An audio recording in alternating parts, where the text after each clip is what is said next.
Welcome back, guys. Matt from Retro Motorsports USA here, back in the shop today with a new project I'm really excited to show you guys. Come on.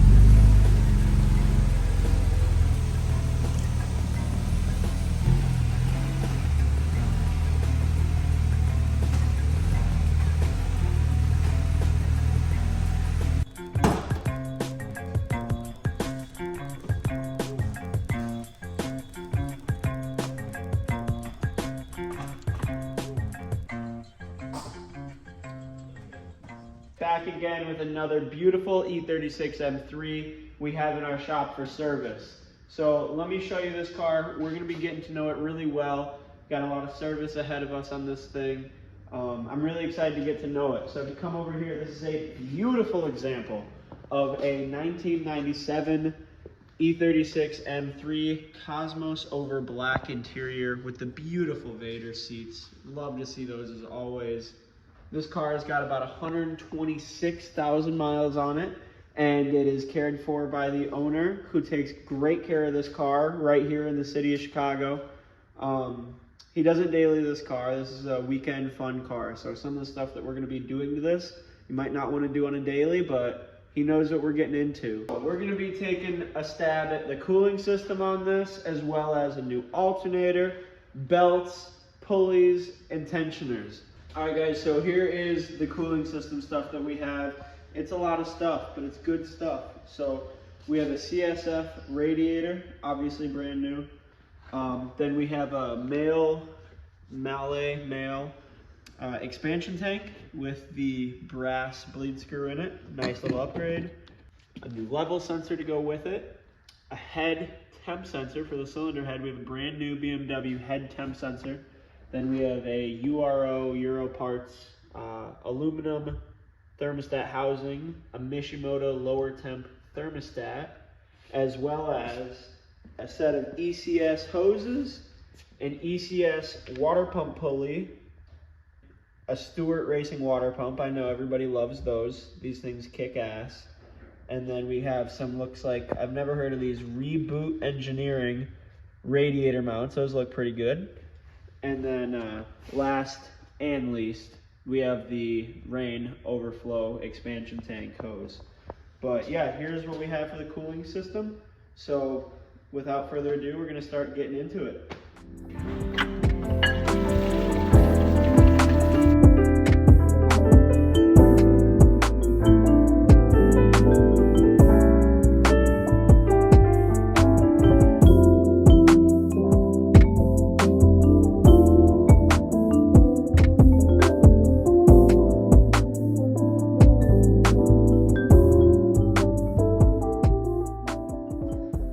So I got the cooling system and the alternator and the pulleys. I got all that disassembled. So if you come in here, I'll show you. A lot of room for activities in here.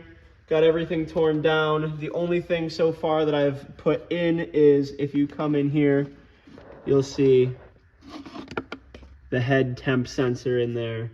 You can't see it, but I did pop a new head temp sensor in there before I forgot. But now what I'm going to go ahead and do is clean all this up, and then we're going to start reassembling with our new stuff.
right, guys, now that I got the cooling system, alternator, belts, and pulleys replaced, we got basically the service in the front end, the engine bay, that's all done, that's wrapped up.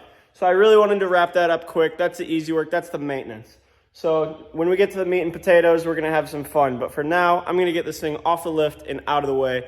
We still gotta bleed the coolant, but that's no big deal. We'll worry about that when the suspension stuff's done. For now, I'm just gonna bring the car right up here to the corner, and that's where it's gonna sit for a few days. So now that I'm done with that, I'm gonna clean up. You know, I cleaned up a little bit, so stay tuned.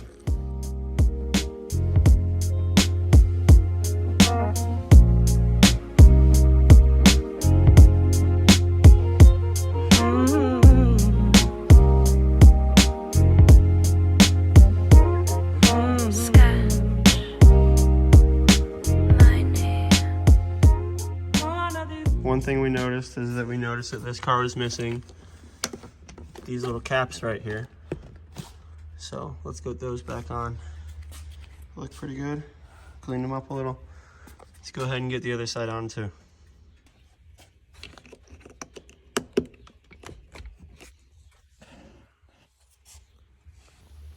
All right, guys, so I was bleeding the coolant on this after we got done. We finished this the other night, and I was bleeding the coolant right now, and it was leaking somewhere from central engine area. And so I'm like, what the hell is leaking? You know, I just replaced all that stuff. And I really wasn't a big fan of the Mishimoto thermostat. And sure enough, I just had to take it all back apart, this thermostat housing, because the Mishimoto O-ring broke. Maybe, I pinched it putting it in clearly, but I remember it fit a little big, so I'm not really a fan. I guess we'll still run the Mishimoto thermostat, but I'm gonna have to go over to my wall of brand new parts and grab a male thermostat O-ring to put on here. Kind of disappointing.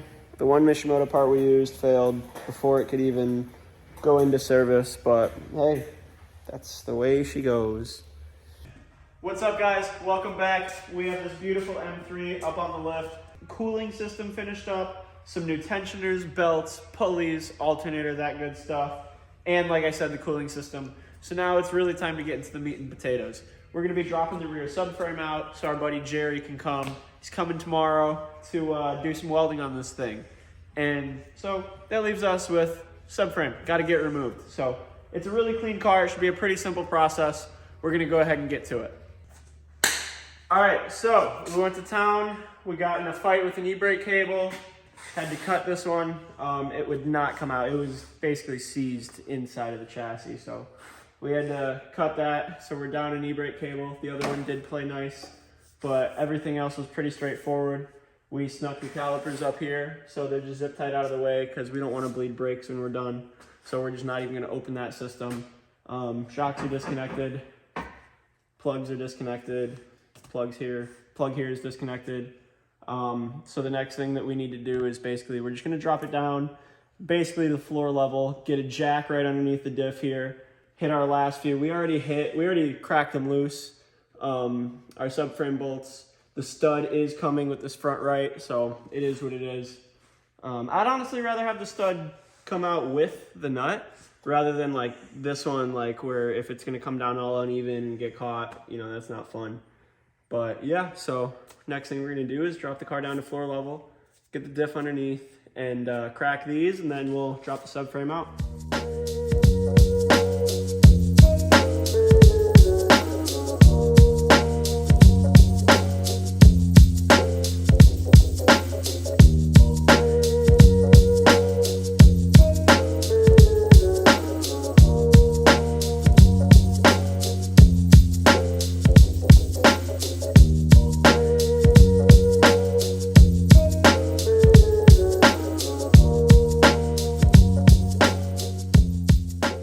Back in the shop, we got a special guest with us. We got Jerry here.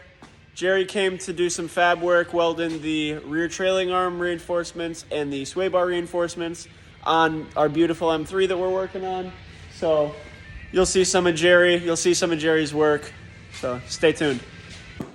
All right, so Jerry's getting all suited up. See the prep work. Not bad, not bad.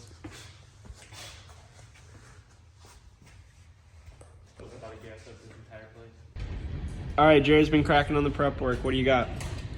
This baby's ready to go. Primer on both sides. Weld through primer. Just put it up in there. Use the big washers that go on the rear mount just to kind of push it up into place. And then you gotta bevel those so it sits nice and flat. Nice flat. Cool. Ready to rock. Almost ready to weld. Oh, she's ready to weld.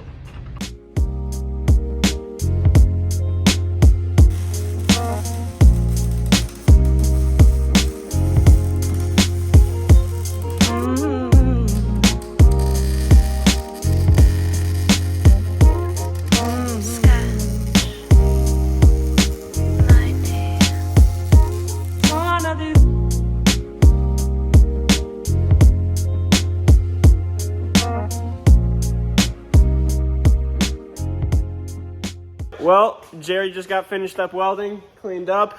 I think it looks great. Jerry, thanks for coming out. Fish Fab, if you guys need any fabrication work in the southern Wisconsin or northern Illinois area, he can even come out to you. Look, he's got a work truck.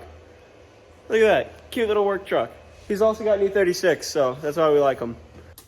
All right, guys, welcome back again. Today, I got Brianna in the shop with me. She's gonna be helping me on the seam sealer part of this. We've already gotten started on some bushing work, got the subframe disassembled, and before we can get the subframe new bushings in and it all reassembled and put back in the car, we need to seam seal the plates that Jerry welded. So Brianna's over here taping up the outside just so that we don't get overspray on stuff, and then we're gonna seam seal with some 3M seam seal and then undercoat.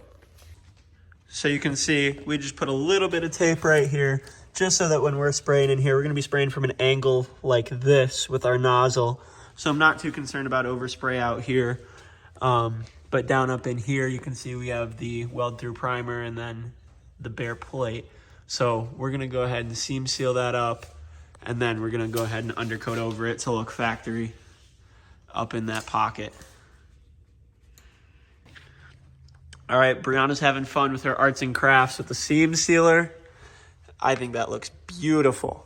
We are gonna go ahead and undercoat as well, but that's sealed up really well. I'm a big fan of that. Let's see how she's doing on this side. Looking good.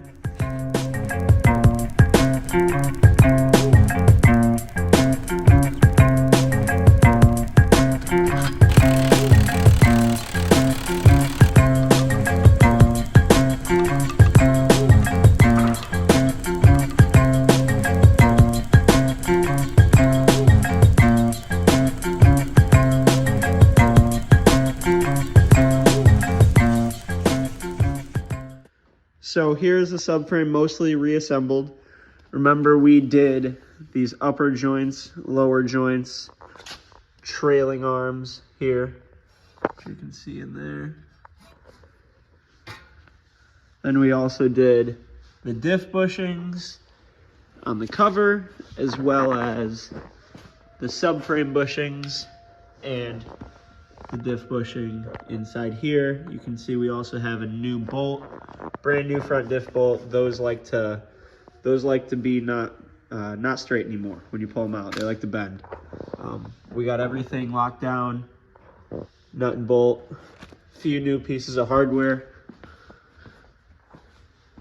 Got our diff sealed up, fresh fluid, Revline 75 W140, new plugs.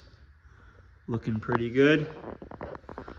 We are waiting on the e-brake cables to come. This one here did not make it out. We had to cut it. It was stuck in the car. We tried, but we just had to cut it. So got some new cables coming. We'll get those in. So now while we wait on a few things to get done so that we can put the rear subframe in, we're gonna go ahead and tackle the front. So now I got my socket on the tie rod.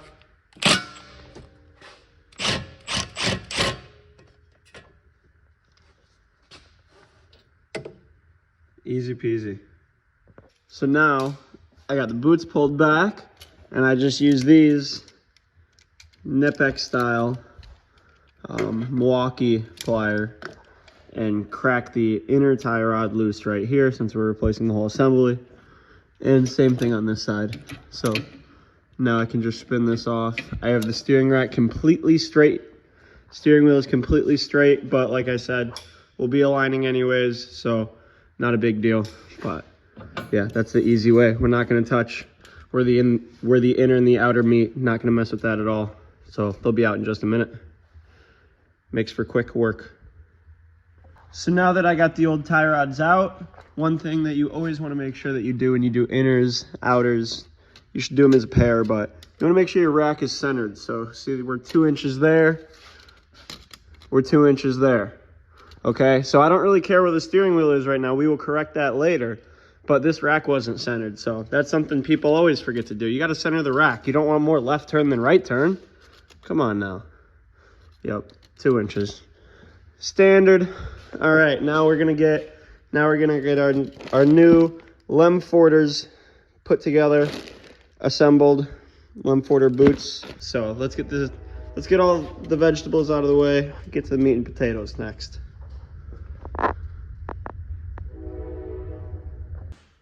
All right, I got the new tie rods on. I'm gonna leave the inner to outer nut loose since we are just going next door for our alignment. Got the outers tight. Now I'm gonna move on to my lower control arm bushings. So we got this situation here to pull the old lollipops off. Sometimes you can get them off with a few swings of a hammer. These ones are pretty stubborn. So we got this apparatus here, and then put an impact on the back of this, turn it, and it'll basically just pull the lollipop right off. Then we'll be able to get a press and press out our bushings, press in our new AKG bushings. All right, so I'm gonna kind of hold here just so I keep control of it.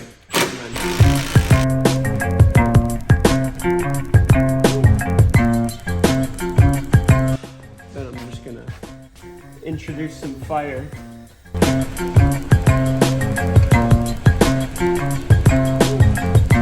So now with my puller here set up, I'm gonna go ahead and just use the impact, hold the puller to kind of control it.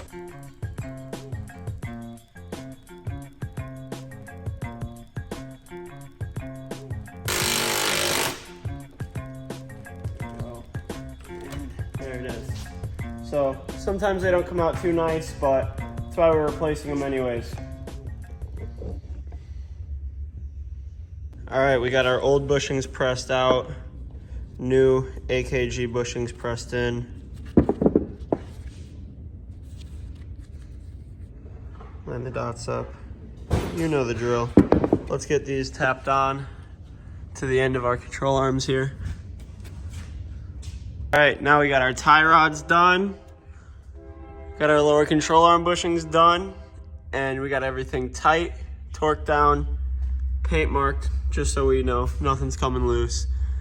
Even marked the bushing just because sometimes they do spin, and you can put a screw in them if that happens. You just drill a hole, put a screw right in the side, but not too common of a problem that we're gonna do that. So now that we got our vegetables out of the way, the meat and potatoes are still back there waiting to get finished. Let's go straight to dessert. This is our dessert. Brand new set of KW V3s for this beautiful and well-deserving car. Let's open them up. All right, I'm really excited to unbox these. I've already opened them up a few times. So, here we have the KW toolkit.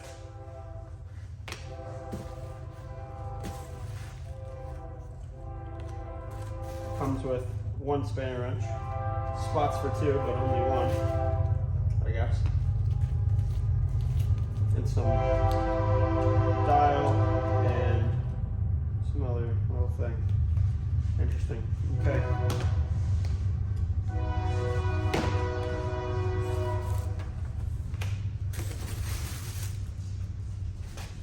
All right. So these do not have top hats on them,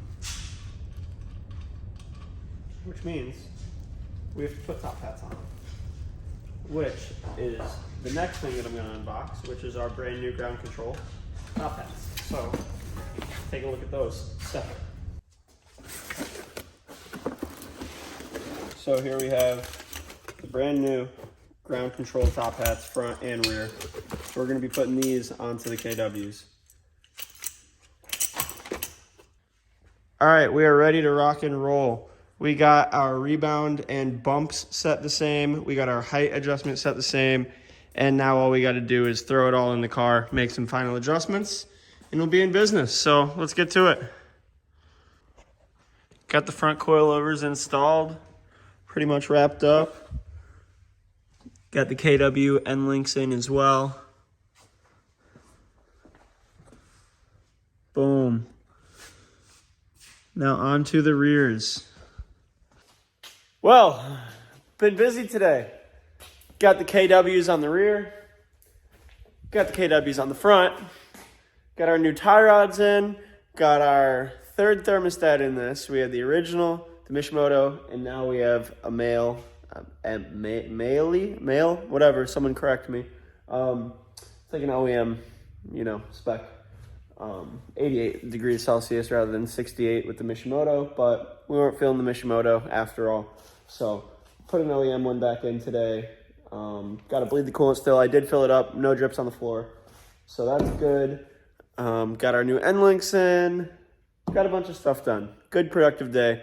I think we got one more day of jamming and then we're going to be ready for the alignment rack, which I'm really excited about. And by one more day of jamming, I literally mean like an hour to get the subframe in and cables swapped, but a day.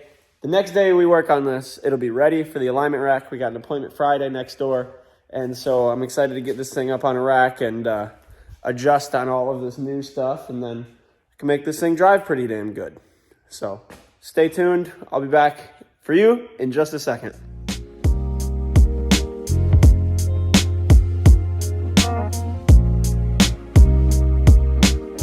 Got the subframe back in.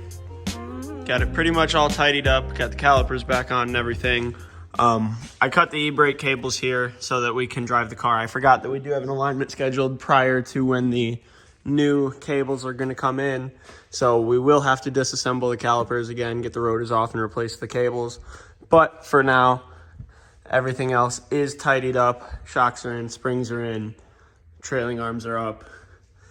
I got a bunch of stuff paint marked just so we know if it moves. Axles torqued, drive shaft nuts torqued.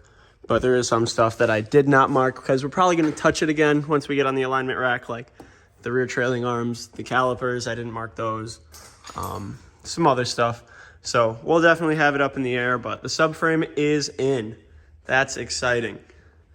So I got to get the exhaust on, which the exhaust is right here.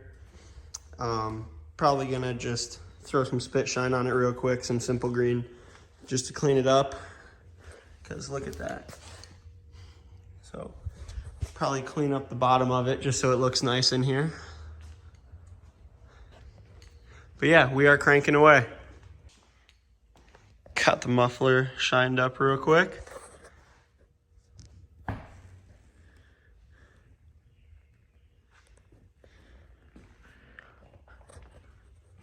Gonna get that thrown back up. You can see over here we have both the metal thermostat housings. We have the other brand new. This one's brand new as well. This one's only been in the car about a week and gone through two thermostats. Originally I thought it was this seal here that had failed, but after replacing the thermostat with an OEM male, I noticed it leaking again from this bottom bolt. And I'm like, man, I've done this a time or two, so hope I didn't mess up. And nope, just simple part defect. You can see right there. So we got another one. Throw this one in and keep an eye on it. All right, second thermostat housing is in. With the thermostat, obviously, now I just got to button it up. And as you can see, I kind of finessed the fan out here, and just so I didn't have to pull the whole radiator and I have enough room to get in here. So, a little finesse. All right, guys, the car is back on the ground. We got the bulk of the work done. The subframe is back in. All the suspension is done. The KWs are done. All the bulk is done. Now, we have a few more things to do, but today we have an appointment for an alignment soon. So we're going to get the car settled, and make sure our ride height's good. Might adjust on that quick, and then we're gonna get it over to alignment. After that, we have a few more things to tidy up, but we had an appointment, so gotta make that appointment.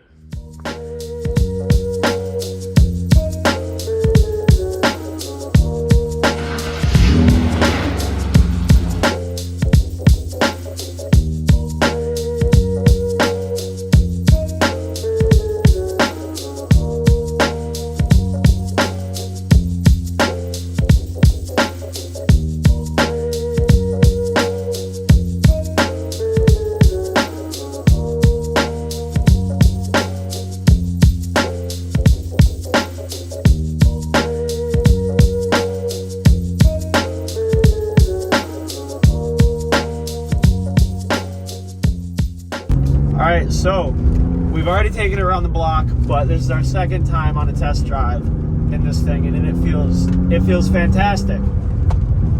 So now we're gonna ring her out a little bit and just do my job. Make sure she feels good, sounds good. Yup, another crispy shift.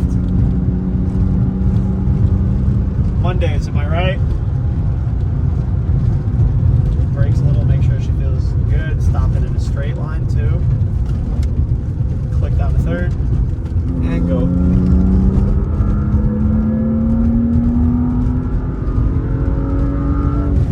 Sing her all the way to 6,000. And shift. She feels amazing. Let's go take some corners. All right, so now we're just kind of throwing it around, making sure it feels nice and tight. And oh boy, does this thing feel planted. Oh man, we got some curves ahead. Let's see. The intake, that induction noise is crazy.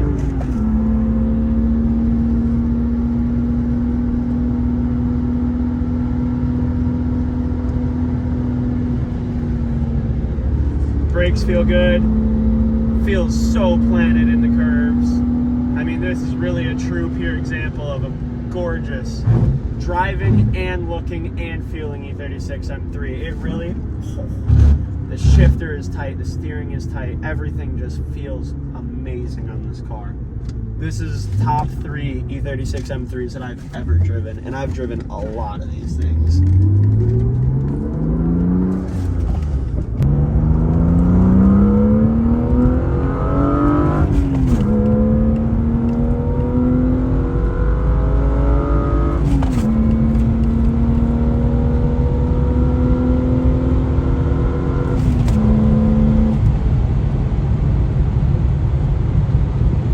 Thanks for tuning in to Retro Motorsports USA. That will conclude this episode of Rory's beautiful M3.